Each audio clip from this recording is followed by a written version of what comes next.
Sir எங்களுக்கு bonus தர முடியுமா முடியாதா சார்? இங்கே பாருங்க சபரி, இந்த மந்த் நம்ம கம்பெனி எந்த ப்ராஃபிட்டும் வரல, லாஸ்ட்டில் தான் போயிட்டு இருக்கு. அது உங்களுக்கு நல்லா தெரியும்ல சார். போனஸுங்கிறது வருஷம் கொடுக்கறது தானே சார். அப்பா இருக்கும்போது கம்பெனியில் எந்த பிரச்சனை வந்தாலும் போனஸ்லாம் கரெக்டாக கொடுத்துருவாரு சார். நீங்கள் சொல்கிறது கரெக்டு தான் சபரி. ஆனால் இப்போ இந்த கம்பெனிக்கு எங்கள் அப்பா மேனேஜர் இல்லை, நான் தான் மேனேஜர். ஸோ நீங்கள் கம்பெனியோட சுச்சுவேஷனை புரிஞ்சு நடந்துக்கோங்க சார். நீங்கள் கொஞ்சம் எங்கள் சுச்சுவேஷனை புரிஞ்சுக்கோங்க சார். நீங்கள் கொடுக்குற போனஸை வச்சு தான் சார் தீபாவளிக்கெல்லாம் பர்ச்சேஸ் பண்ணணும், வீட்டில் இருக்க எல்லாருக்கும் ட்ரெஸ் வாங்கணும், ஸ்வீட் வாங்கணும், குழந்தைங்களுக்கு பட்டாசெல்லாம் வாங்கணும் சார். நீங்கள் கொடுக்குற மந்த்லி சேலரியை வச்சு இதெல்லாம் மேனேஜ் பண்ண முடியாது சார். கரெக்டு தான். ஆனால் நீங்கள் சொல்கிறது செலவெல்லாம் உங்களுக்கு மட்டும் இல்லை, ஆஃபீஸில் இருக்க எல்லாத்தையும் தான் இருக்குது. ஏன் எனக்கு கூட தான் இருக்குது. தீபாவளிலாம் வந்தால் இந்த மாதிரி செலவெல்லாம் இருக்க தான் செய்யும் சபரி. இந்த ஒரு வருஷம் அட்ஜஸ்ட் பண்ணிக்கங்க, நெக்ஸ்ட் டைம் பார்க்கலாம். சார் ஏன் சார் இப்படி தொழில் நீங்கள் வயிற்றில் அடிக்கிறீங்க? Sabari, you are crossing your limits. Get last.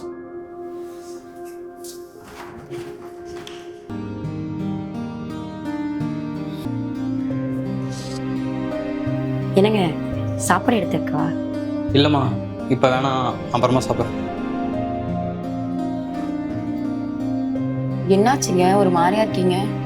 ஆஃபீஸில் தீபாவளி போனஸ் கேட்டேன், அதுக்கு கம்பெனி லாஸ்ட்டில் போயிட்டுருக்கு, போனஸ்லாம் தர முடியாதுன்னு சொல்லிட்டாங்கம்மா.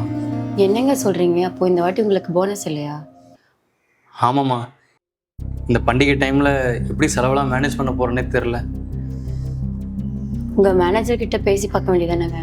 எங்கள் மேனேஜராக இருந்தால் நேரத்துக்கு போனஸ் கொடுத்துருப்பாரு.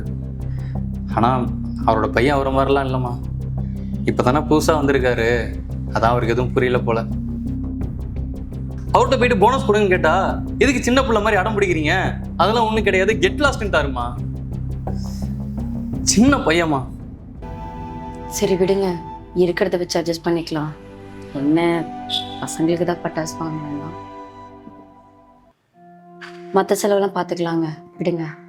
ஏய் என்ன பேசுற நீ? நம்ம கஷ்டத்துல இருக்கோங்கிறதுக்காக நம்ம பசங்களையும் கஷ்டப்படுத்த சொல்றியா? ஏதாச்சும் பண்ணி ரெடி பண்ணிடலாம்.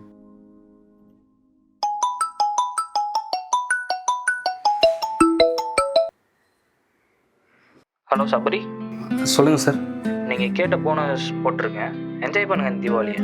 Sir thank you sir, thank you so much sir. And sorry for that, நான் மார்னிங் உங்கள்கிட்ட அப்படி பேசிடக்கூடாது. பரவாயில்ல, இருக்கட்டும் sir. Anyways, happy Deepavali Arjun. Thank you sir. Anandhi, bonus போட்டாங்க ஆனந்தி. என்னங்க சொல்றீங்க? நான் போயிட்டு நம்ம பசங்களுக்கு ட்ரெஸ்ஸு அப்புறம் பட்டாசுலாம் வாங்கிட்டு வந்துடுறேன். சரி ஓகேங்க.